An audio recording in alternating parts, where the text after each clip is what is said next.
just beyond the sterile walls. Once the call ended and the money was transferred, I felt an odd mix of relief and dread.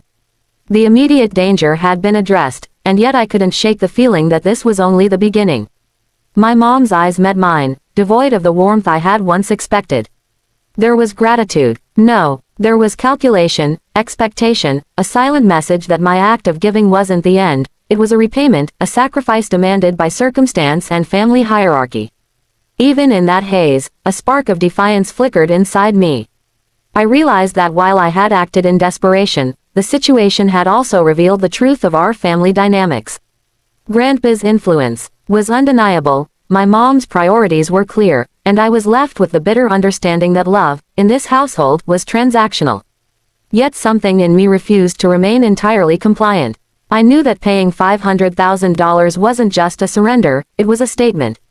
It was an acknowledgement of the reality I was living in, but it also planted the seed of what I could do next, of how I could reclaim control once I regained strength. As the hours dragged on and the nurses attended to my wounds, I allowed myself a fleeting moment of clarity. I could survive this, not just physically but strategically. The money, the call to Grandpa, the tense stares of my mom, they had all been part of a system I didn't fully control. And while I had acted according to their expectations, I was already thinking about the steps I would take once I could stand on my own feet. The room settled into an eerie quiet. Machines hummed steadily, and my own breathing began to normalize.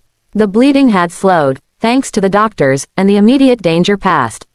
But the events of that day had etched themselves into my mind, a reminder that survival often required sacrifices that tested more than just the body. They tested loyalty, courage, and the willingness to confront the complexities of family power. I knew, deep down, that giving $500,000 had been necessary, but it was only a prelude to the real choices I would soon have to make. In that moment, lying in the stark ICU room, I understood something crucial: the next move would define everything.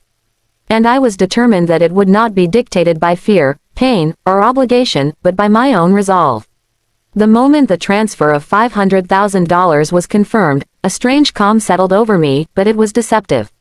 Relief mingled with a sharp, simmering anger that I hadn't expected.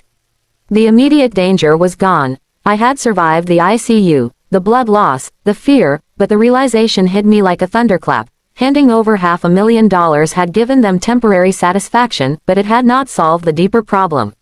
If anything, it had revealed the true stakes in my family, and I could no longer ignore the power dynamics that had controlled my life for too long.